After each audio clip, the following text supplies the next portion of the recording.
The rain arrived with Eleanor Hartwell, as though the heavens themselves wished to mark her passage into obscurity. Through the streaked windows of the hired coach, she watched the Ashford estate materialize from the autumn mist, like something conjured from a melancholy dream, all grey stone and ivy-clad towers, its chimneys disappearing into low-hanging clouds that seemed to press down upon the Derbyshire countryside with the weight of centuries. She was 26 years old, educated beyond her station and impoverished below her breeding, and she had come to this place with nothing but a battered trunk, a worn travelling cloak that had once been her mother's, and the quiet resignation of one who has learned that hope is a luxury she can no longer afford. The wheels churned through muddy ruts, each turn bringing her closer to a life she understood with painful clarity. She would be invisible here, a shadow moving through gilded rooms, her thoughts unspoken, her presence noted only when absent. 5 years, perhaps more, stretching before her like an endless corridor of identical days, reading aloud to women who would never truly see her, managing correspondence for ladies who would forget her name the moment she departed, existing in that peculiar purgatory reserved for gentlewomen without fortune, too refined for servitude yet too poor for society. The carriage lurched to a halt before the great entrance, and Eleanor gathered her threadbare shawl more tightly around her shoulders, not against the cold but against the future. She had been Miss Hartwell once, daughter of a respected scholar, raised among books and music and the assumption of a decent match, but her father's death had revealed debts instead of inheritance, and her distant cousins had offered pity but no home. She thought, as the footman opened the carriage door and rain misted against her face, that this was not tragedy, but simply the quiet diminishment of circumstance, the way a candle flame grows smaller, not through sudden gust, but through the patient burning of hours. She stepped down onto the wet gravel, her half-boots thin enough that she felt every stone, and looked up at the house that would be her world. Somewhere within those walls, the Dowager Countess Ashford waited a woman Eleanor had never met, but whose reputation preceded her like winter before the snow, all coldness and exacting standards. Eleanor smoothed her skirts, lifted her chin with the dignity her mother had insisted upon even in poverty's final days, and walked toward the entrance. She would be what she must be, competent, courteous, invisible. She would endure with grace, maintain her education in private hours, and ask nothing of the world but the small mercy of employment. The door opened before her, and Eleanor Hartwell stepped across the threshold into the autumn of her obscurity, carrying within her all the unspoken dreams she had taught herself to forget. The Dowager Countess Ashford received Eleanor in the morning room, a chamber so perfectly appointed that even the firelight seemed arranged for maximum effect, and the woman herself, tall, angular, dressed in unrelieved black, despite 3 years of widowhood, surveyed her new companion, with the detached assessment one might give a piece of furniture being considered for purchase. "You come with adequate references," the Countess said, her voice carrying the particular crispness of one accustomed to immediate obedience, "and I am told you read French and Italian in addition to English. You will attend me each morning at 9 to manage my correspondence. You will read aloud in the afternoons. I cannot abide novels, only history and sermons, and you will accompany me on calls when I require a sensible presence. You will take your meals in your room, you will not engage the other servants in idle conversation, and you will remember that discretion is the highest virtue in your position." Eleanor stood with her hands folded, her spine straight, and murmured her understanding, feeling the familiar constriction of her new reality settling around her like a too tight bodice. She had known it would be thus, had prepared herself for exactly this species of benevolent tyranny, yet something in her still flinched at the casual dismissal in the Countess's tone, the assumption that Eleanor's education was merely a tool for another's convenience. Her room, when the housekeeper finally led her to it, was tucked beneath the eaves on the 3rd floor, a space so small that her trunk occupied nearly half the available area, with a narrow bed, a washstand, a single chair, and a window that looked out over the stable yard rather than the magnificent gardens she had glimpsed from the carriage. She unpacked her few possessions with careful precision. 3 dresses in various states of respectability, her mother's Bible with its cracked leather binding, the volume of Wordsworth her father had given her on her 16th birthday, the miniature portrait of her parents that was her only inheritance of value beyond memory. She arranged them on the small shelf as though creating an altar to the life she had lost, these fragments of a vanished world in which she had been somebody's daughter, somebody's hope, somebody who mattered. That first night, lying in the unfamiliar bed with rain drumming against the roof tiles just above her head, Eleanor made herself a promise. She would maintain her dignity, she would preserve her mind through whatever reading she could manage in her scarce free hours, and she would never, never allow herself to become bitter. She had seen what bitterness did to women in her position, how it twisted them into either obsequious servility or sharp-edged resentment, and she would not succumb to either. She would endure, she would be useful, she would make herself indispensable through competence and discretion, and if she sometimes felt the weight of all her unspoken thoughts pressing against her throat like unshed tears, well, that was simply the price one paid for survival in a world that measured worth in pounds rather than poetry, in connections rather than character, in what one possessed rather than who one was. Months passed, and then years, and Eleanor found herself moving through houses like a ghost passing through walls, leaving no mark of her presence, carrying only the same battered trunk and the growing weariness that settled into her bones, like winter cold that never quite departed. The Dowager Countess dismissed her after 18 months, not for any fault, but simply because the woman had decided to remove to her daughter's household in Scotland and required no companion there, and Eleanor found herself in London, in the employ of Lady Pemberton, a cheerful widow of 40 whose townhouse near Berkeley Square glittered with gilt and gossip. Lady Pemberton was kind in her careless way, always smiling, always fluttering about like an overfed songbird, surrounding herself with other shallow creatures who discussed nothing more substantial than the latest fashions and the scandals of the season. Eleanor managed the household accounts that her employer could not be bothered with, organized the endless stream of callers, and sat silent in drawing rooms full of laughter that seemed to come from another world entirely, feeling herself become more invisible with each passing day. She left after a year when Lady Pemberton married again, a pompous colonel with a bristling moustache who made it clear he saw no need for his new wife to maintain a paid companion, and Eleanor travelled to Bath, to the anxious Mrs. Whitmore, a hypochondriac of uncertain age who required someone to read medical texts aloud, to accompany her to the pump room, to listen to endless recitations of symptoms both real and imagined. Bath in winter was a city of invalids and boredom, of the same routines repeated until Eleanor could navigate the streets with her eyes closed, could predict every conversation before it began, could feel her own mind growing smaller from disuse, despite the books she read in secret hours. Mrs. Whitmore's niece arrived from India after 14 months, and Eleanor was once again surplus to requirements, dispensable as yesterday's newspaper. She was 29 now, and she could feel something essential eroding within her, not hope, for she had released that long ago, but rather the vitality that had once made her believe her thoughts and feelings mattered to anyone, even herself. The pattern had become clear. She would always be temporary, always peripheral, always alone, moving from house to house like a piece of serviceable furniture, useful but unremarkable, and noticed only in absence. She took her meals in solitude. She spoke only when addressed. She perfected the art of seeming present while being essentially absent, and if sometimes she caught her reflection in a window and barely recognized the woman, staring back pale, quiet, fading like old ink on paper, well, that was simply the cost of survival in a world that had no place for educated women without fortune or family or future. The Thornbury residence in Mayfair was different from the moment Eleanor crossed its threshold, quieter, softer, filled with the kind of faded elegance that spoke of old money and older griefs, and Lady Thornbury herself, at 78, proved to be a woman of surprising gentleness, her lined face still beautiful, her voice warm despite the tremor of age, and she greeted Eleanor not as a servant but as a companion in the truest sense, saying, "My dear, I hope you will be happy here, for I find I am too old for formality and too lonely for silence." The house was filled with books, with music, with light that poured through tall windows onto Persian carpets worn soft by generations of feet, and Eleanor felt something in her chest loosen slightly, though she reminded herself not to hope,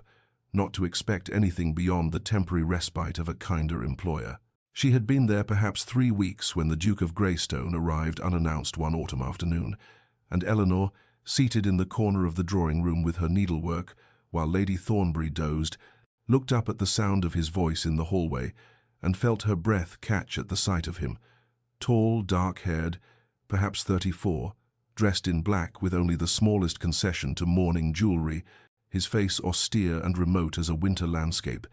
beautiful in the way that broken things sometimes are, when they have been carefully pieced back together, but never quite whole again. Lady Thornbury woke and embraced him with evident affection, calling him "my dear Grayson," and he bent to kiss her cheek with a tenderness that seemed at odds with the severity of his expression, and Eleanor looked away, returning to her needlework, making herself invisible as she had learned to do, expecting no introduction, no acknowledgement of her presence. But later, when Lady Thornbury had gone to rest, and Eleanor sat alone in the library attempting to make sense of Dante's Inferno in the original Italian, a book she had found on the shelves and borrowed without permission, a small rebellion she allowed herself. She heard the door open and looked up, to find the Duke standing there, his dark eyes resting on the volume in her hands with unmistakable recognition. "You read, Dante," he said, and it was not quite a question, his voice low and slightly rough as though from disuse, and Eleanor felt heat rise to her cheeks as she stood, clutching the book, and prepared to apologize for the presumption of touching his aunt's belongings, but he continued before she could speak. "In Italian, it appears. The Longfellow translation is adequate, but nothing compares to the original music of the verse." She stared at him, uncertain how to respond, aware that this was the longest conversation she had held with a gentleman of rank in 5 years, aware too of something in his gaze that was neither condescension nor idle curiosity, but rather a kind of hunger, as though he had been starving for someone who understood what he was saying, and she found herself answering honestly, without calculation. "I find the music inseparable from the meaning translation always loses something essential, like trying to explain the color of sky to someone who has never seen it." And for just a moment, something shifted in his austere face, a crack in the ice, and he almost smiled before nodding once, and leaving her alone with her book and the strange, unsettling sensation that she had been truly seen for the first time in longer than she could remember. The Duke began appearing at his aunt's residence with a frequency that seemed, to Eleanor's carefully observant eye, unusual for a man of his standing and responsibilities, he who surely had estates to manage, parliamentary duties to attend, a vast world of privilege and power that should have kept him far from a Mayfair drawing-room where an elderly woman took her tea and a paid companion sat silent in corners. At first, Eleanor told herself it meant nothing, that his increased presence was merely the natural concern of a nephew for an aging relative, but she could not help noticing the way his dark eyes would find her across a room, not with the lascivious interest she had learned to recognize and deflect during her years of service, but with something else entirely, a curiosity, perhaps, or a question he had not yet learned how to ask. He would arrive for afternoon tea and somehow contrive to sit where he might observe her without obviousness, and once, when Lady Thornbury asked Eleanor's opinion on a proposed charity for educating poor girls, Eleanor offered her thoughts with careful moderation, arguing that education was not charity but investment, that knowledge could not be unlearned, and therefore represented the only true path from poverty to independence, and she felt the weight of the Duke's attention like physical touch, saw the slight inclination of his head that might have been agreement or merely acknowledgement. Another day he found her in the morning room writing letters for Lady Thornbury, and paused to ask what she was reading for. There was always a book nearby, and her constant companions, through years of loneliness, and when she showed him the volume of Wordsworth's poetry, he quoted several lines from memory, then asked if she preferred the romantics to the moderns, and they spoke for perhaps 10 minutes about poetry and the consolations of beauty in a world that often seemed devoid of it. And Eleanor felt something dangerous unfold in her chest, a warmth she had not permitted herself in so long she had forgotten its name.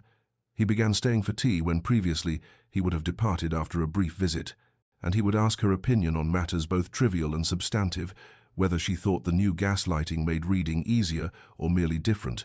what she made of the railway expansion and its effects on the countryside, if she had thoughts on the Irish famine and the government's inadequate response, and always he listened as though her answers mattered, as though she were not merely a paid companion, but a person whose mind and judgment held value. Eleanor remained guarded, her responses polite but measured, for she had learned, through bitter experience that kindness from the privileged classes was often casual, thoughtless, extended without awareness of how it might be received by those who had so little of it, and she would not mistake courtesy for genuine interest, would not allow herself to imagine that a duke might see anything in her beyond a temporary diversion, an educated woman whose conversation provided brief respite from boredom. She assumed nothing, expected less, and yet found herself listening for his footsteps in the hall, found her heart beating faster when he entered a room, found herself taking more care with her appearance on the days she knew he might visit, and hated herself for this weakness, even as she could not entirely suppress it. This small rebellion of hope against the iron discipline of self-protection she had cultivated, like armor against a world that had never been kind. Winter arrived with silent authority, transforming London into a study of greys and whites, frost etching delicate patterns on window panes, and the library at the Thornbury residence became a sanctuary against the cold, a room of deep burgundy curtains and leather-bound volumes, where firelight cast dancing shadows across oak shelves that reached toward high ceilings, and it was here that Eleanor and the Duke began to find each other with a frequency that seemed beyond coincidence,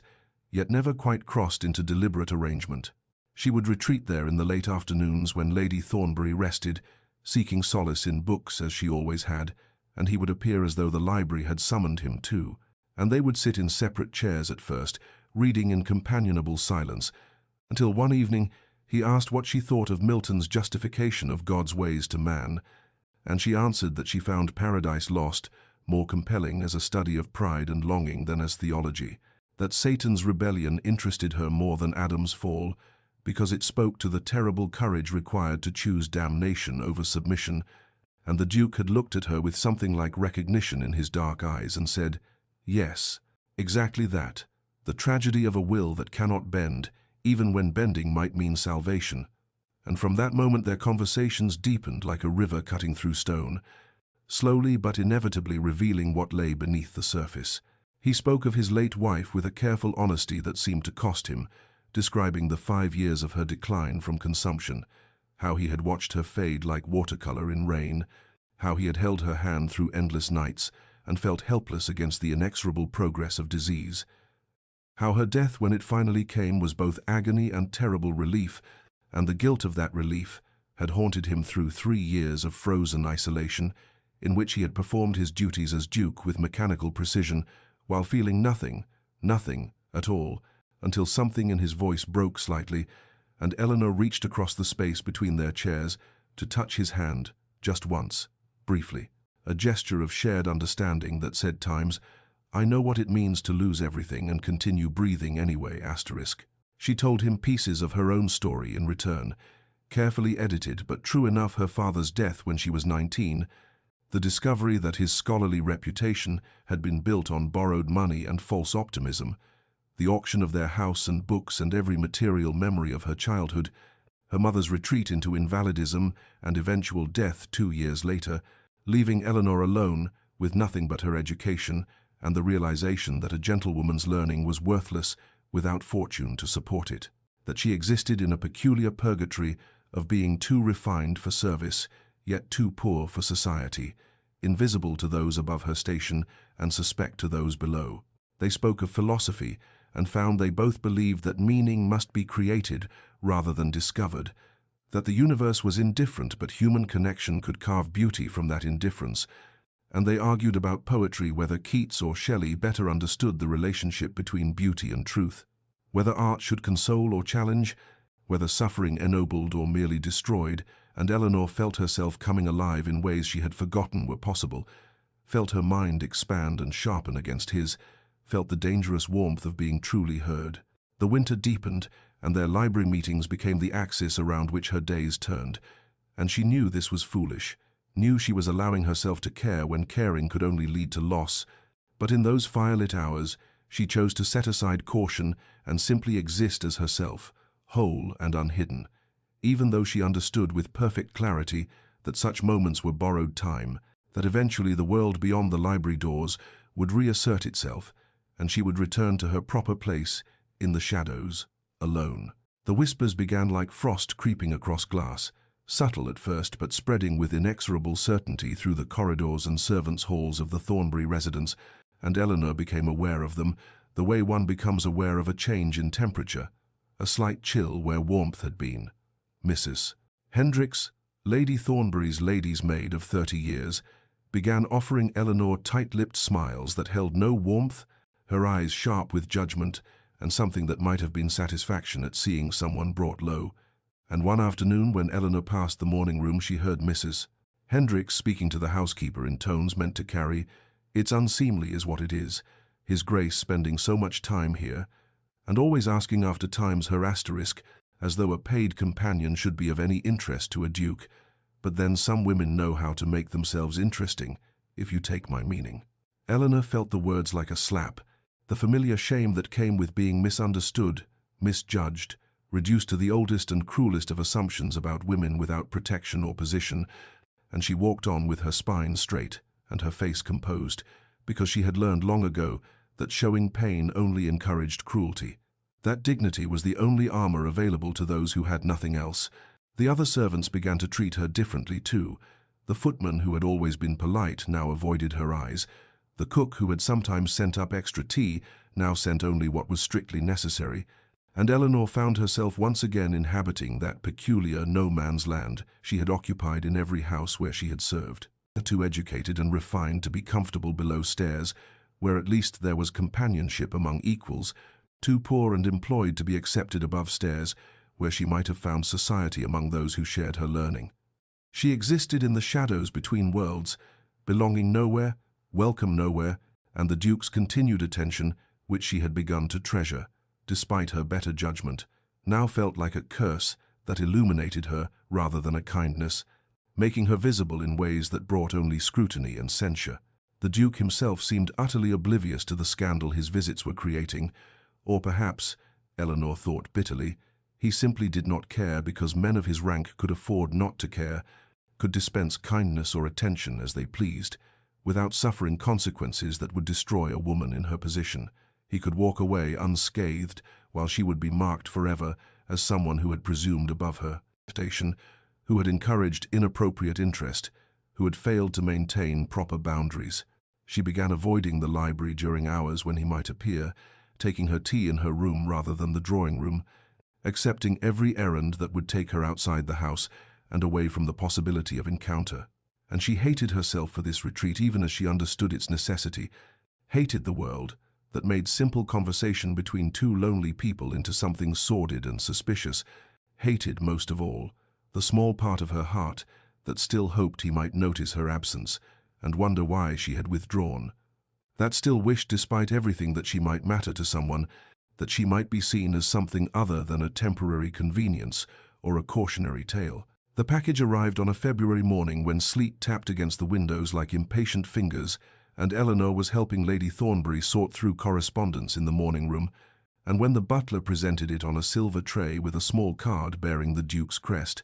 Eleanor felt her heart constrict, with something between dread and longing, because she knew before opening it that whatever lay within would require a response she was not prepared to give. Lady Thornbury gestured for her to open it with an encouraging smile that suggested she knew more than she revealed, and Eleanor's fingers trembled slightly as she broke the seal and unwrapped the brown paper to reveal a book bound in deep green leather with gilt lettering, and when she saw the title her breath caught, because it was a first edition of Elizabeth Barrett Browning's Sonnets from the Portuguese, published just 3 years prior and already considered a masterwork of romantic verse, the kind of volume that belonged in collectors' libraries rather than in the hands of paid companions who owned nothing of value and had no right to such treasures. The card was brief, written in the Duke's precise hand. "You mentioned once that you found Sonnet Ex Lethin to be the truest expression of love you had encountered in modern verse. I thought you should have your own copy rather than borrowing from my aunt's shelves, Greystone,"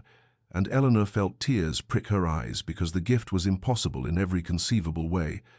far too intimate and personal to accept from a man to whom she was nothing but his aunt's employee, far too valuable for someone in her position to possess without inviting exactly the kind of speculation that already poisoned the household's atmosphere. Yet refusing it would be an insult to his generosity and kindness, would suggest she thought ill of his motives, when she knew his heart was without calculation or impropriety, that he had simply wanted to give her something beautiful because he understood she had so little beauty in her carefully circumscribed life. She held the book with trembling hands and felt the weight of the choice before her. To accept was to acknowledge that something existed between them beyond the bounds of employer and companion, to admit that their library conversations had meant something more than intellectual exercise, to open a door she had been desperately trying to keep closed because she knew where such openings led for women of no fortune and uncertain position, knew that hope was the most dangerous gift anyone could offer her, because hope required vulnerability, and vulnerability invited devastation. Yet to refuse was to deny the truth of what she felt,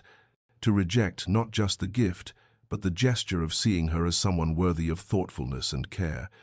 to retreat once more into the protective shadows where she had learned to live half-visible and untouchable. "It's beautiful, is it not?" Lady Thornbury asked gently, and Eleanor managed to nod and whisper, "Yes, extraordinarily so," and the elderly woman reached across to pat her hand and said,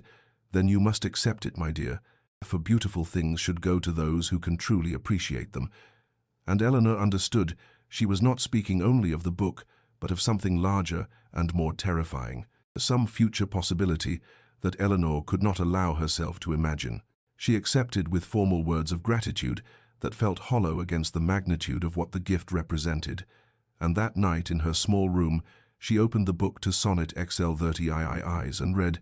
"How do I love thee? Let me count the ways," and felt something break open inside her chest, some carefully maintained defense crumbling under the weight of longing she had forbidden herself to acknowledge, and she knew that this gift would haunt her precisely because it was given without expectation or demand, freely offered to someone the world deemed unworthy of such generosity, and that was perhaps the cruelest kindness of all, to be seen and valued when she had spent 5 years learning to be invisible. The summons came 3 days after Eleanor had begun avoiding the library altogether, delivered by a housemaid who said that Lady Thornbury wished to see Miss Hartwell in her private chambers at 2 o'clock, and Eleanor climbed the stairs with trepidation coiling in her stomach, because she knew this must be the dismissal she had been anticipating, the inevitable consequence of allowing herself to become visible in ways that invited scandal and speculation. And she rehearsed in her mind the dignified words she would use to accept her fate without protest or tears, the practiced calm that had carried her through 5 years of precarious employment and countless small humiliations. Lady Thornbury was seated by the window in her sitting room when Eleanor entered, the afternoon light softening the lines of her elderly face, and she gestured to the chair opposite, with a gentle smile that confused Eleanor because it held no censure, no disappointment, only a kind of knowing sadness that suggested the conversation to come would not follow the script Eleanor had prepared. "Sit with me, child," the old woman said, and Eleanor obeyed, folding her hands in her lap and waiting for judgment to fall. But instead, Lady Thornbury reached across and took one of Eleanor's hands in her own papery grip and said, "My nephew has not smiled in 3 years, not since Catherine died after that terrible wasting illness that took her so slowly. We all watched helpless as she faded, and he became a ghost himself, going through the motions of living without any light behind his eyes, and I had despaired of ever seeing him take joy in anything again until you came to this house. And now he smiles when he speaks of a book you recommended or an observation you made. And there is life in his face again, hope, and you are afraid of that, are you not?" Eleanor felt tears sting her eyes and managed to whisper, "My lady, the household talks. They say things that suggest impropriety where there is none, and I cannot afford such talk. I have nothing and no one, and my reputation is all I possess." But Lady Thornbury shook her head and replied, "You think you are afraid of impropriety, dear girl, but that is not what truly frightens you. You are afraid of hope itself, afraid of being seen and valued, because you have spent so many years learning to be invisible, to want nothing, to expect nothing, and the possibility that someone might genuinely care for you, that you might matter to another soul, terrifies you more than any gossip ever could, because hope requires vulnerability, and vulnerability means you might be hurt, might be disappointed, might discover that you were wrong to let yourself believe you deserved happiness." The words struck Eleanor like stones thrown at glass, cracking through defenses she had not even known she was maintaining, and she found herself weeping quietly, while Lady Thornbury held her hand and stroked it with infinite gentleness, and the elderly woman continued, "I do not know what will come of this connection between you and my nephew, whether it will lead where your heart might wish, or whether circumstances will prove too difficult to overcome. But I do know that retreating into shadows, because you are afraid to stand in the light, is a kind of death, a slow extinction of the self. And you deserve more than that, Eleanor. You deserve to be seen and known and valued for the remarkable woman you are, not despite your circumstances, but as a whole person worthy of consideration and care." Eleanor could not speak, could only sit with tears streaming down her face while something fundamental shifted inside her chest, some locked door beginning to open despite her fear, and when she finally found her voice, she asked, "What should I do?" And Lady Thornbury smiled and said, "Whatever your heart tells you when you stop being afraid to listen to it." Eleanor gave her notice on a grey March morning, when fog pressed against the windows, like searching fingers, and the world beyond seemed insubstantial as dreams, and she delivered the words to Lady Thornbury with steady voice and downcast eyes, explaining that she had secured a position with the Duchess of Somerset in London, a prestigious household where her services would be well compensated and her duties clearly defined. And though these were true facts, they were also careful lies, because the real truth was that she was fleeing, running from the terrible possibility that Lady Thornbury's words had awakened in her heart, from the hope that had begun growing despite all her efforts to uproot it, from the unbearable tension of existing in the same house as the Duke of Greystone, knowing that every conversation pulled her deeper into longing she could not afford and dared not acknowledge. Lady Thornbury accepted the resignation with sad resignation in her eyes, as though she understood exactly what Eleanor was doing and why. But she said only, "I shall miss you, my dear, and I wish you every happiness in your new position." And Eleanor felt the weight of that gentle disappointment like stones in her pockets, dragging her down even as she told herself she was making the sensible choice, the safe choice, the only choice available to a woman of no fortune who had learned through bitter experience that reaching for things beyond her station led only to humiliation and loss. The Duke was absent when she made her announcement, away at his country estate on business, and Eleanor told herself this was a mercy because she would not have to see his face or hear whatever careful, courteous words he might offer in response to her departure, would not have to witness whether he felt relief or indifference or something more complicated that she did not dare name. And she spent the following days packing her few possessions with mechanical efficiency, while the household whispered around her and the lady's maid made pointed comments about companions who grew too bold in their presumptions,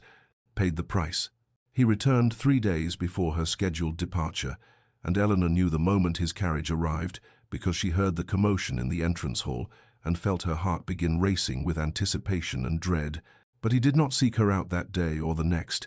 and she moved through the house like a ghost, half hoping and half fearing that he would demand an explanation, would ask why she was leaving, would give her some reason to reconsider this flight into safety and solitude. On her final evening, Lady Thornbury held a small dinner and the Duke attended, and across the table Eleanor felt his gaze upon her several times. But when she dared to meet his eyes, his expression was unreadable, neither hurt nor relieved, neither pleading nor dismissive, just carefully controlled and distant, as though he had already accepted her departure as inevitable. And after dinner, when she came to bid Lady Thornbury good night, the Duke was standing by the library door, and he said simply, "I wish you well in your new position, Miss Hartwell." And she replied, "Thank you, Your Grace," and that was all. No grand speeches or dramatic revelations, just formal courtesies exchanged between two people who had once talked of poetry and loss and loneliness in the quiet hours of winter evenings, and Eleanor told herself as she climbed the stairs to her room for the last time that this was exactly what she had wanted, this clean and unremarkable ending that would allow her to return to the invisible life she had known before hope had made her vulnerable, though the tears that came unbidden in the darkness suggested her heart understood what her mind refused to admit, that she was not fleeing towards safety, but away from the most dangerous and precious thing she had ever been offered, the possibility of being truly seen and genuinely valued by another soul. Months passed in the Duchess of Somerset's London townhouse, like water flowing over stones, each day wearing away another small piece of Eleanor, until she sometimes looked in the mirror and barely recognized the hollow-eyed woman staring back, And though the rooms were gilt and magnificent, draped in silks and filled with hothouse flowers even in winter, there was a suffocating quality to the luxury that made Eleanor feel as though she were slowly drowning in velvet and propriety and endless, meaningless demands. The Duchess was a woman of 60 with the temperament of a spoiled child,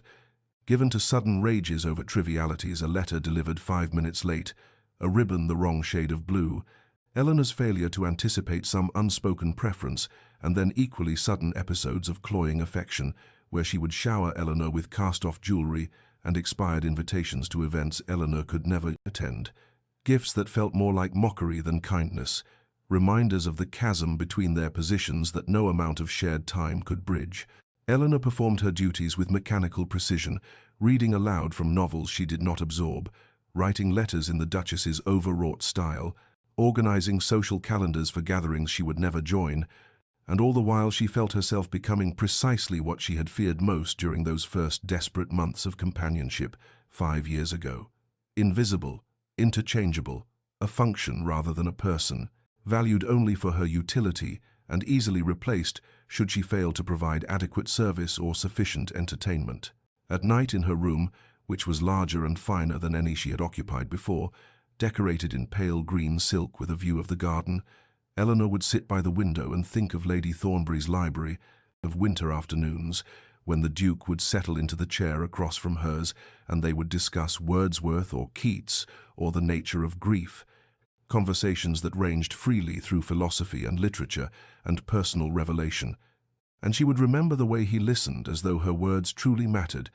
as though her thoughts had value beyond their ability to distract or amuse.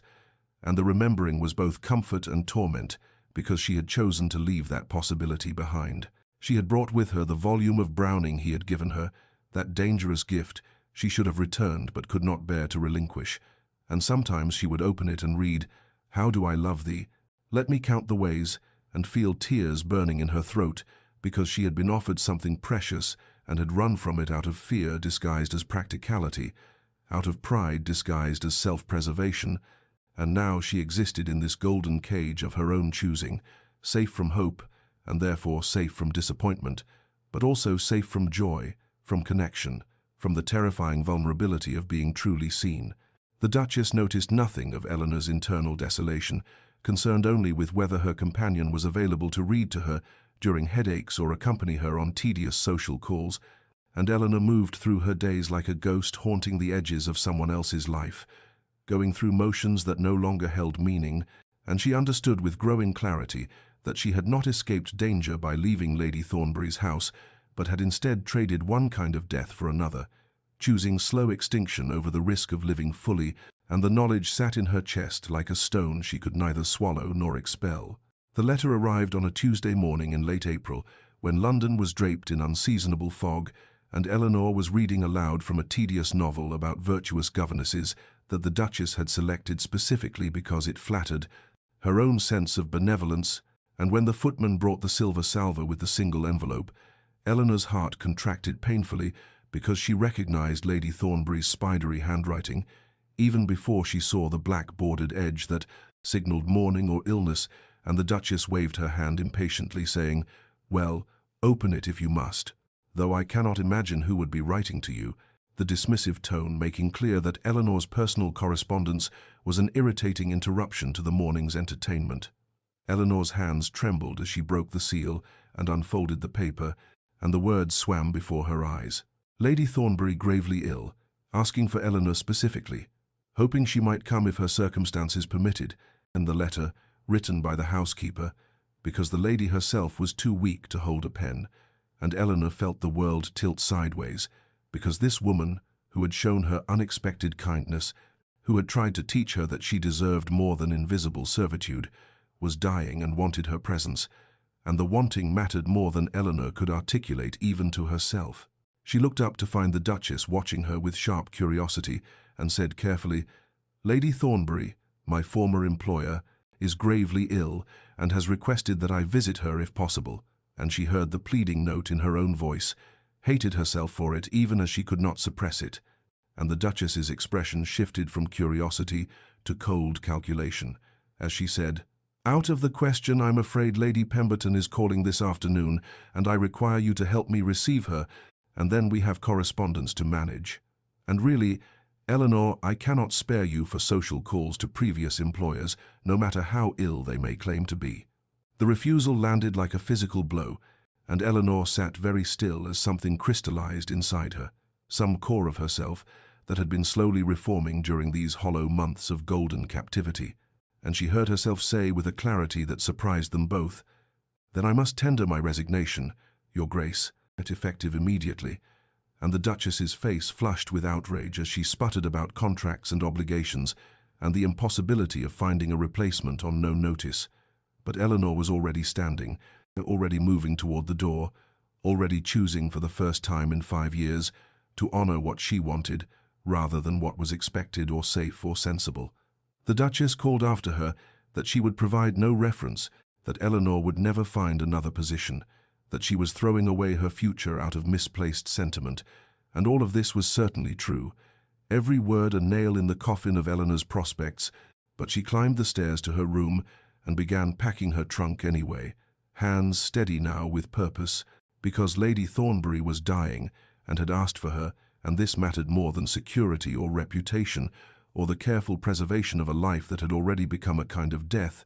And as she folded her few dresses and wrapped her books in brown paper, Eleanor felt something unfurling in her chest that might have been terror, or might have been the first trembling shoots of freedom, the recognition that she was capable of choosing connection over safety, of risking everything for something that could not be measured in wages or references or social standing.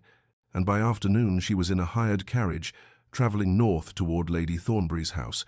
toward the unknown consequences of this reckless act of love and loyalty,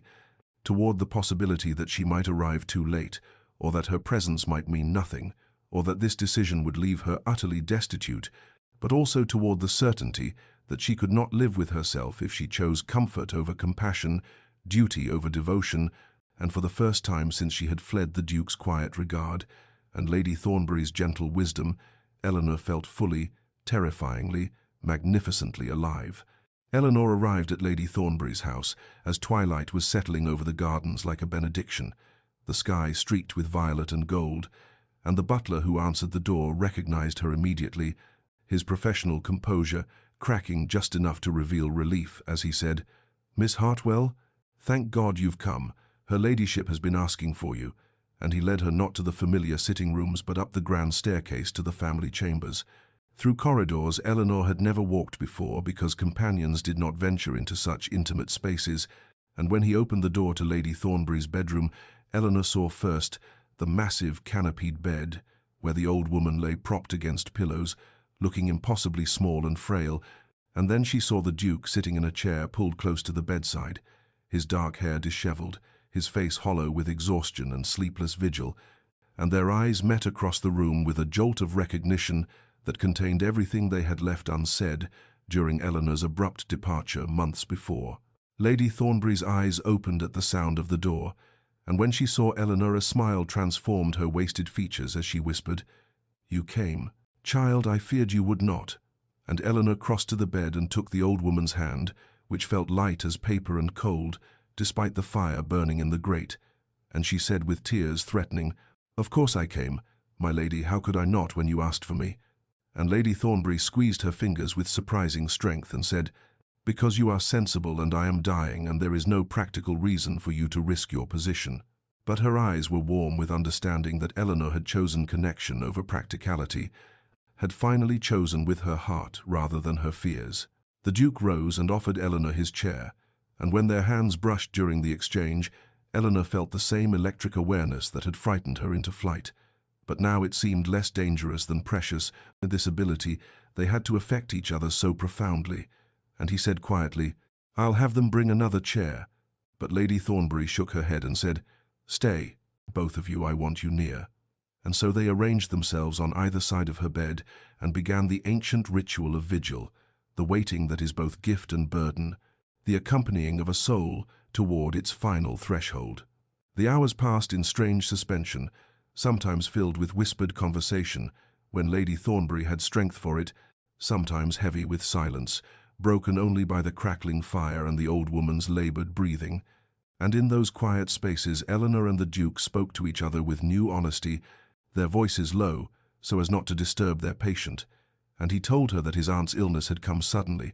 that he had been here for a week watching her fade, and Eleanor told him about the Duchess's refusal and her own reckless resignation, and he looked at her with something like wonder and said, "You gave up everything to come here?" And she replied simply, "Not everything. I gained the knowledge that I could still choose love over safety." And the word hung between them, love, with all its implications and impossibilities and terrifying promises. Near midnight, Lady Thornbury stirred and gestured for Eleanor to lean close, and when Eleanor did, the old woman whispered with fierce clarity, "Don't let fear make you small. Child, I did that for too many years, and I regret every cautious choice, every moment I chose propriety over passion." And Eleanor felt tears spill over, because these words were both blessing and command, permission and challenge, and Lady Thornbury turned her head to look at her nephew and said, "You too. Alexander, don't waste what you've been given." And then she closed her eyes with a sigh of contentment, as though having delivered this final wisdom she could rest. As dawn broke pale and pink through the windows, painting the room in gentle light, Lady Thornbury took one last peaceful breath and simply did not take another, slipping away so quietly that Eleanor almost missed the moment of transition, and she and the Duke sat in stunned silence on either side of the empty shell that had housed so much wisdom and kindness, and then, without speaking, they reached across the bed and clasped hands, united in grief that felt clean and shared, mourning together as equals for the first time, no longer separated by the walls of class and propriety that Eleanor had so carefully maintained. And in that moment of loss, Eleanor understood that Lady Thornbury had given them both a final gift, not just her blessing, but the stripping away of all pretense, leaving them raw and honest and finally, terrifyingly, ready to see each other clearly. The will reading took place 3 days after the funeral in Lady Thornbury's study, a room Eleanor had never entered during her employment because it had been the old woman's private sanctuary,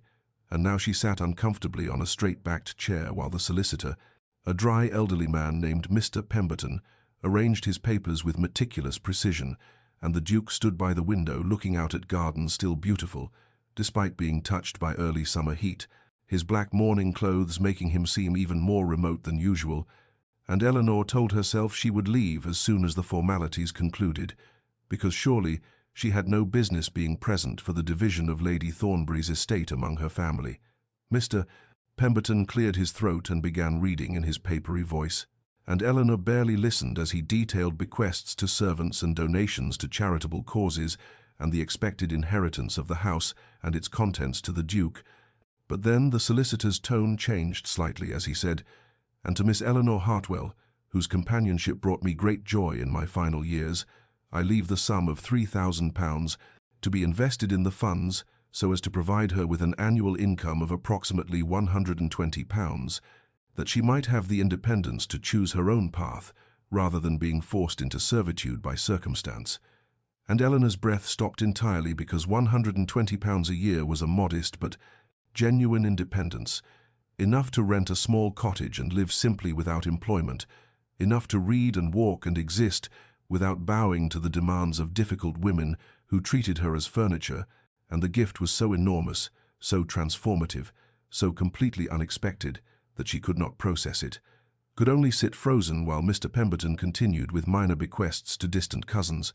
When the reading concluded, the solicitor handed Eleanor a sealed letter addressed in Lady Thornbury's distinctive handwriting, and she took it with trembling hands, barely aware of Mr. Pemberton gathering his papers and departing with murmured condolences, barely aware of anything until the Duke's voice broke through her shock, saying gently, "She planned this carefully. She wanted you to have choices." And Eleanor looked up to find him watching her with an expression she could not decipher, something between sadness and hope and resignation, and she whispered, "I don't understand why she would do this for me. I was only her companion for a few months." But even as she spoke, she knew this was not entirely true, and that something deeper had passed between her and the old woman, some recognition and affection that transcended the boundaries of employment. The Duke moved closer and said, "My aunt saw you clearly, Eleanor. She saw your intelligence being wasted, your spirit being slowly crushed by the necessity of invisible servitude. and she wanted to give you what she herself never had until widowhood freed her, which was the ability to choose your life rather than having it chosen for you by poverty or propriety. And hearing him speak her given name so naturally, without the Miss Hartwell that marked distance and formality, made Eleanor's heart contract painfully, because they were alone now without Lady Thornbury's presence to mediate between them, alone, with all the unspoken feelings and impossible longings that had driven Eleanor to flight months before, and she stood abruptly and said, "I should go. I need to think. I need to," but she could not articulate what she needed, because she was facing a terrifying question that Lady Thornbury's generosity had created. If she was no longer bound by financial necessity, if she could choose freely without fear of destitution, what did she actually want? And the answer, whispered through her like wind through empty rooms, was standing 3 feet away, watching her with dark eyes that contained their own careful hope. But wanting something and being able to accept it were entirely different challenges,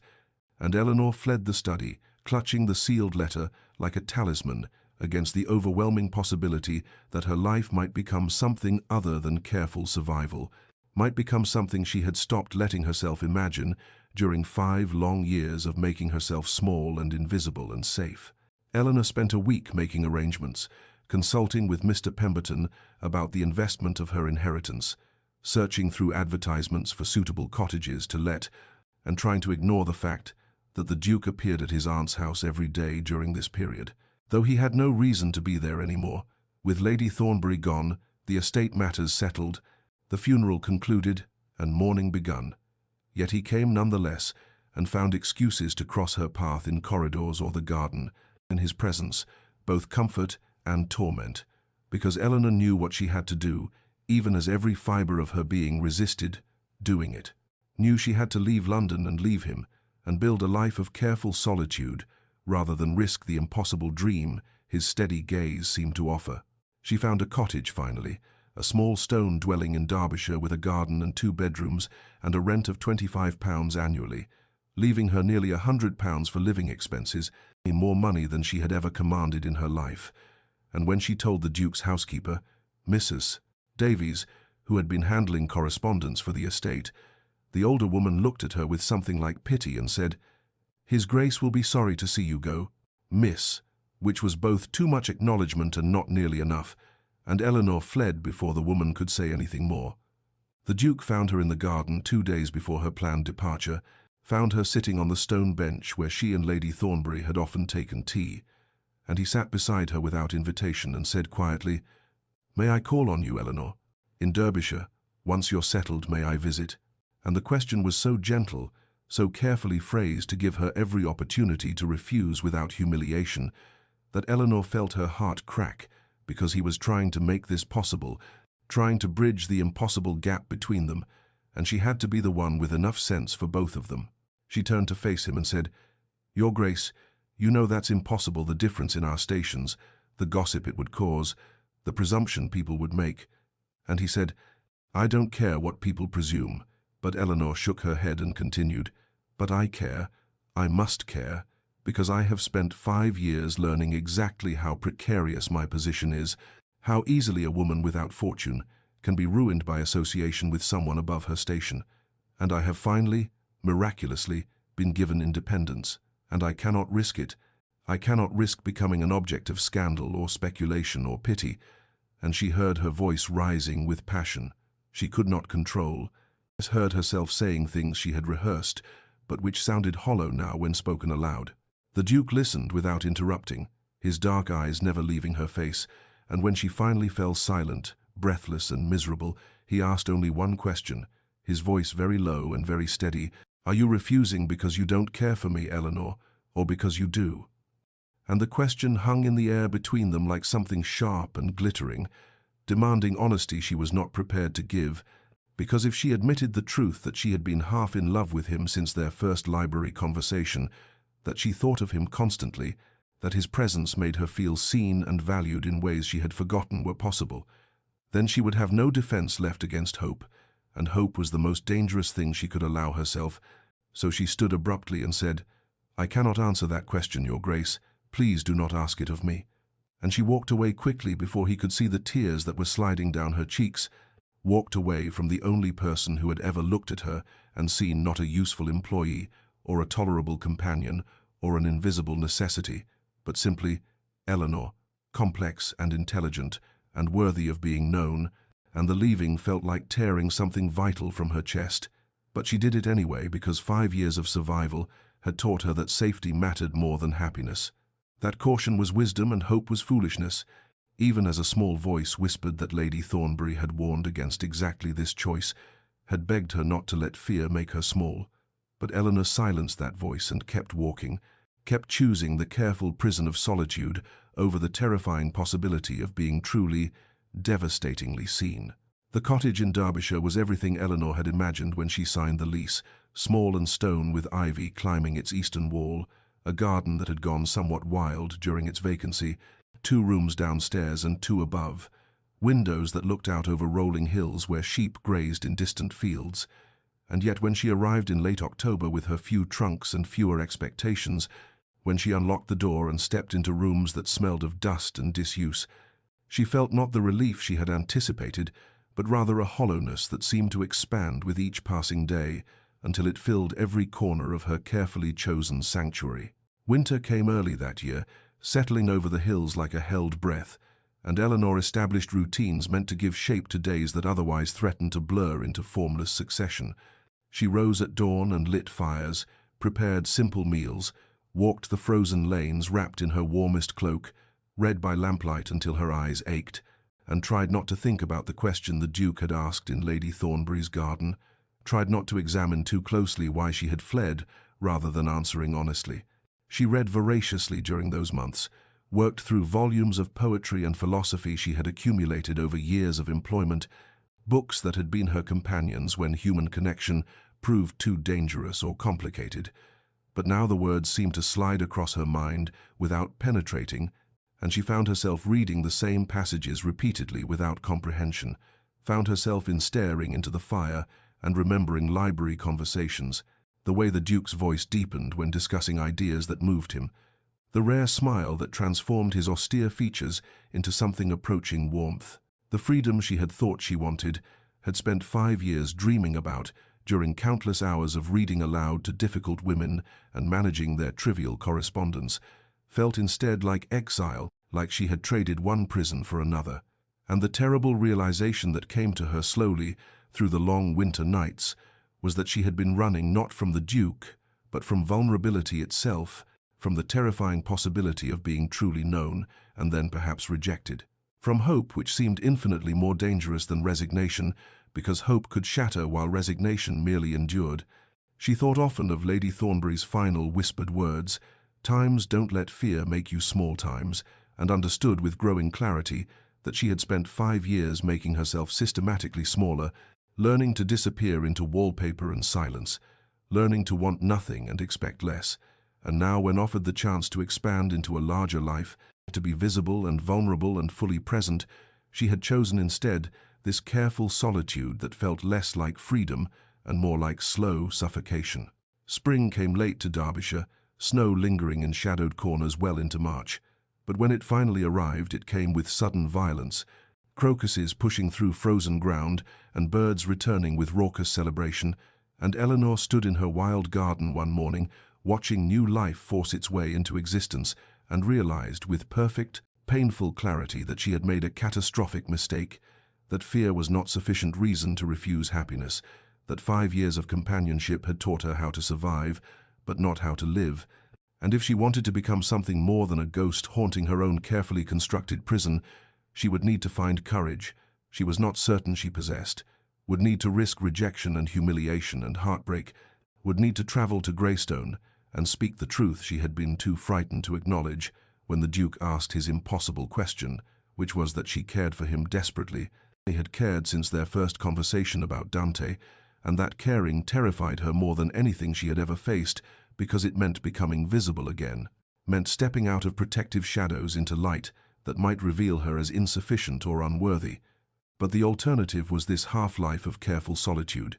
and Eleanor discovered she could no longer bear it. Eleanor took the mail coach north in early April, her small valise containing only necessities and the first edition of Browning the Duke had given her months ago, a talisman of courage she carried like a promise to herself that she would not flee this time, would not choose safety over truth, and the journey to Greystone took 2 days through countryside transformed by spring, orchards foaming white with blossoms and fields greening after winter's surrender, and Eleanor watched the landscape change through coach windows and felt her heart hammering against her ribs with a terror that was somehow exhilarating, because she was choosing this, was stepping deliberately toward vulnerability rather than away from it, though she had no assurance of welcome or reciprocation, and every possibility of humiliation, because 5 months had passed since she had walked away from the Duke's question without answering, 5 months during which he might have decided she was not worth the complexity she brought to his orderly life,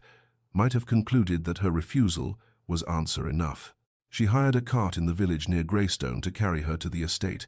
arrived unannounced because announcement would have given her too much time to reconsider, to turn back, to choose the familiar prison of fear over the terrifying freedom of hope, and when the house came into view, a great stone edifice of grey stone and mullioned windows set among ancient oaks,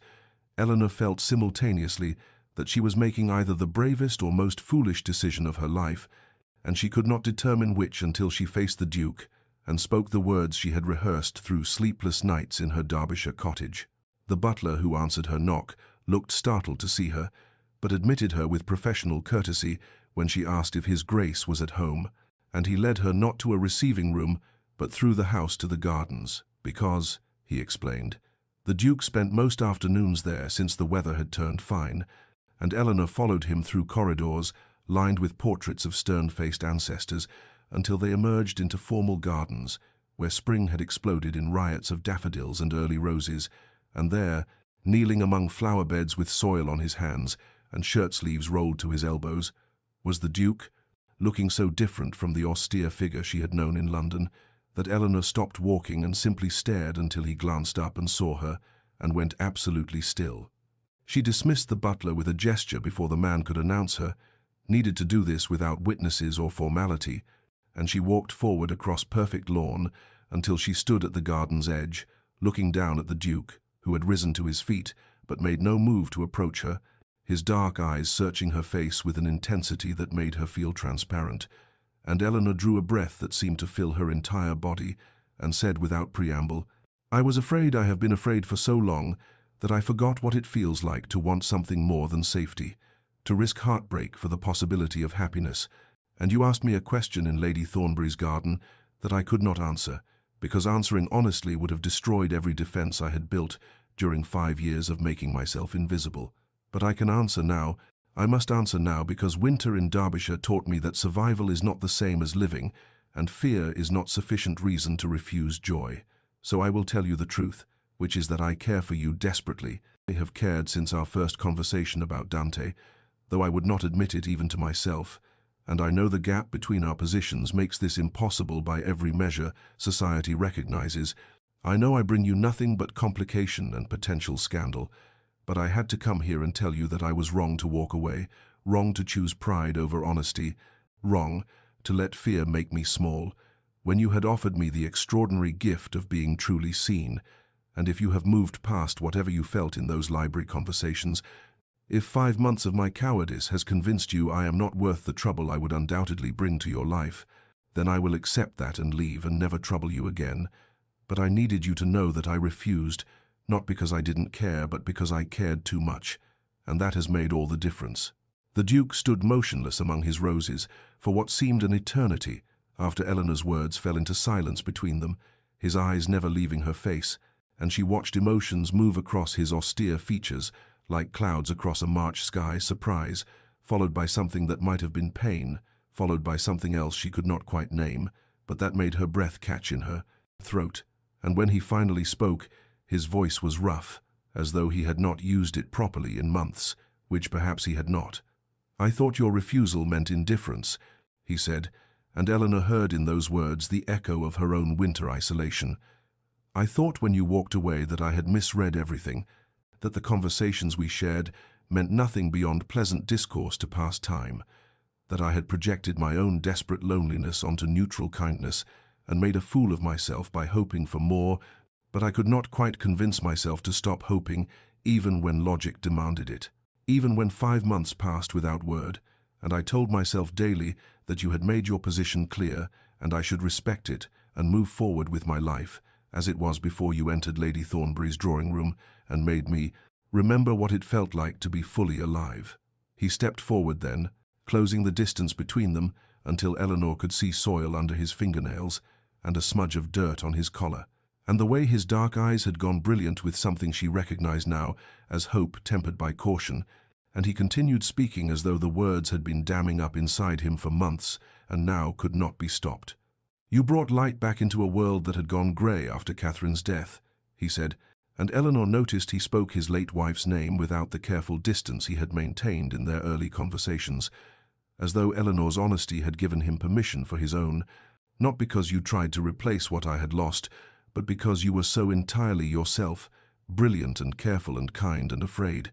Yes, I saw your fear even when you thought yourself invisible, saw how you had learned to make yourself small to survive in a world that had no proper place for women like you.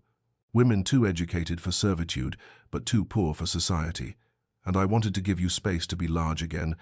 to take up room and speak your mind and exist without apology. Wanted it so desperately that I forgot to guard my own heart against the possibility that you might not want the same thing, might not see in me anything beyond an employer's nephew who paid you more attention than was strictly proper." He paused then, seemed to gather himself, and Eleanor saw his hands tremble slightly before he clasped them behind his back, as though to prevent himself from reaching for her before he had permission. "I do not ask for an answer now," he said quietly. "I do not ask for anything except the chance to court you properly, openly, to let our relationship begin again without the constraints of your employment or my aunt's household or the weight of expectations we both carried, to discover together whether what we found in those library conversations can grow into something lasting and real. And if you will grant me that chance, if you will allow me to call on you and write to you and build something honest between us, then I will wait as long as necessary for you to feel certain. Will wait years if that is what you require, because Eleanor, you are worth waiting for. You have always been worth far more than the world has given you, and if you will let me, I would spend my life trying to show you that truth." Eleanor felt tears sliding down her face, though she had not realized she was crying, felt something tight and cold in her chest, loosen and warm and expand until she could breathe properly, for what felt like the first time in 5 years, and she smiled at this man who stood before her, covered in garden soil, and offering her not a proposal but an invitation to partnership, to being fully seen and valued. And she said simply, "Yes, yes, I will grant you that chance, will grant us both that chance, because I am tired of being afraid and ready to discover what we might become together." Months later, when summer had deepened into golden abundance across Greystone's vast parklands, Eleanor found herself transformed in ways both visible and invisible, though the transformation had come gradually through accumulated moments rather than sudden revelation, through morning walks in the Duke's gardens, where he taught her the names of roses his late wife had planted, and she taught him to see the mathematical patterns in flower arrangements, through afternoon letters that arrived at her Derbyshire cottage with such regularity that the postmaster began to smile knowingly when he handed them to her, through evening visits, when the Duke would drive the 20 miles from Greystone to sit in her modest parlour and discuss philosophy and poetry and the ordinary details of their separate days, as though such sharing were the most natural thing in the world. Society noticed, of course, because society always noticed when a duke paid attention to anyone, and the gossip that had simmered during Eleanor's employment at Lady Thornbury's now boiled over into drawing rooms across 3 counties, ladies whispering behind fans about the impoverished companion who had somehow ensnared the Duke of Greystone, gentlemen making crude speculations about the nature of their relationship, dowagers declaring it all highly irregular and predicting scandal. But the Duke's rank provided a shield that Eleanor's previous positions had never offered, and he made clear through both action and word that anyone who spoke ill of Miss Hartwell would find themselves unwelcome at Greystone, and by extension, unwelcome in much of polite society, which proved remarkably effective at silencing the more vicious tongues. Eleanor learned during those months to navigate the Duke's world without losing herself within it, to attend dinners at Greystone where she was introduced not as a companion or employee, but simply as Miss Hartwell, a friend of the family, to converse with county ladies who looked down their noses at her modest dress, until the Duke made clear his regard for her opinions, to accept the reality that she would always be scrutinized more carefully than someone born to privilege, but that such scrutiny need not determine her worth or her happiness. The Duke, in turn, learned to see beyond the rigid hierarchies that had structured his entire life, to recognize that character mattered more than quarterings on a coat of arms, that Eleanor's intelligence and kindness and hard-won strength made her more suitable as a partner than any appropriately bred lady who had never known struggle or developed resilience through necessity, and he began to understand that what he had mistaken for proper social order was often merely comfortable prejudice that prevented genuine connection. The proposal came in October, nearly a year after their courtship had begun, on an afternoon when they walked together through Greystone's beechwood and the leaves overhead burned gold and crimson against an impossibly blue sky. And the Duke stopped beside an ancient tree and took Eleanor's hand and said without preamble that he did not want to spend another winter without her, and did not want to return each evening to a house that felt empty, despite its many rooms, did not want to wake each morning without the knowledge that she would be there to share the day's small joys and inevitable sorrows, and he asked not whether she would marry him, but whether she would be his partner in building a life that honored both of them, that made space for her love of learning and his need for purpose, that created something new rather than forcing her to fit into something old. Eleanor said yes, with tears streaming down her face and laughter breaking through her voice, said yes to partnership and possibility, and the terrifying, beautiful prospect of being fully known and fully loved, said yes to a future she had not dared to imagine during those 5 years of making herself invisible in other women's houses.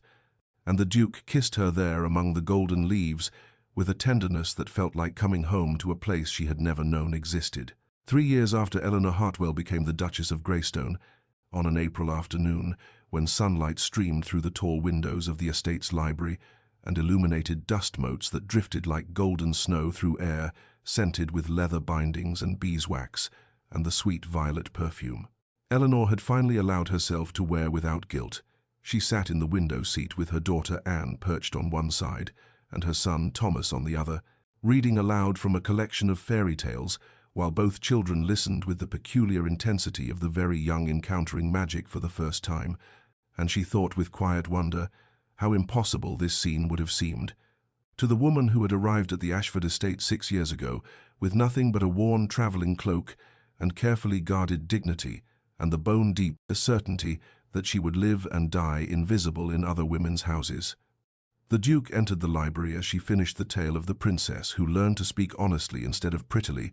and both children immediately abandoned their mother to rush toward their father, with demands that he settle some dispute about whether dragons preferred gold or jewels. And Eleanor watched her husband kneel on the Persian carpet to engage in serious negotiation with a 5-year-old and a 3-year-old, as though their concerns mattered as much as any parliamentary debate, watched the way his severe face softened into laughter when Thomas insisted dragons actually preferred cake, watched the tender patience with which he listened to Anne's elaborate theory about dragon dietary preferences, and she felt her heart expand with a love that had deepened rather than diminished, with time and familiarity, and the ordinary struggles of building a life together. When the children finally released him and went to play with wooden blocks in the corner,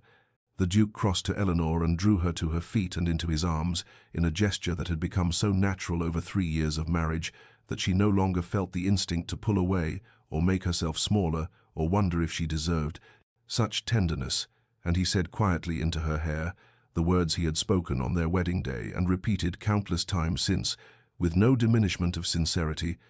"You are my greatest treasure, Eleanor, not despite where you came from, but because of who you became through it, because you learned strength and compassion and courage in circumstances that might have made you bitter or small, and I am grateful every day that you found the bravery to risk hoping again, and to come to my gardens that spring morning and tell me you were ready to stop running from the possibility of happiness." Eleanor lifted her face to kiss him gently, tasting in that kiss all the ordinary, extraordinary days they had shared and would share, the arguments and reconciliations and quiet evenings and shared laughter and the slow, patient work of building partnership, And she thought how Lady Thornbury had been right, that fear must not be allowed to make us small, how the 5 years she had spent learning to disappear had taught her exactly what she was willing to risk visibility for, how the greatest courage is not the absence of fear, but the decision to reach for joy despite it. Dear listener, perhaps you too have learned to make yourself invisible, to guard your heart so carefully that no one can see inside, to believe that safety lies in expecting nothing and risking less, and perhaps like Eleanor you have convinced yourself that this is wisdom rather than wounds speaking. But I would gently suggest that there is a difference between protecting yourself and imprisoning yourself, between caution and the refusal to hope, and that sometimes the bravest thing we can do is allow ourselves to be fully seen by someone who has earned the privilege of seeing us, to speak our truth even when our voices shake, to reach for happiness even when we cannot guarantee the outcome, and to trust that we are worth the very love and partnership and joy that we have spent years telling ourselves we do not deserve or cannot have or should not want. Your worth is not determined by the positions you have held, or the houses you have served, or the ways the world has tried to make you small. You carry within you the same capacity for transformation that Eleanor discovered, the same potential for a life built on honesty rather than fear, on connection rather than isolation, on the courage to hope even after hope has disappointed you, and if you will grant yourself permission to want more than mere survival,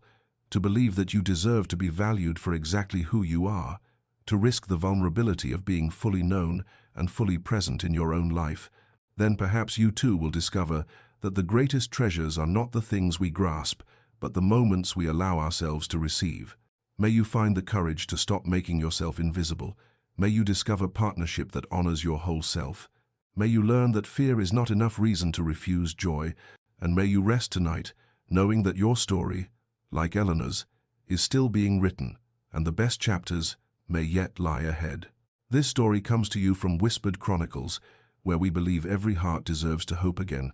Please like and subscribe to hear more tales of transformation and the courage to be seen.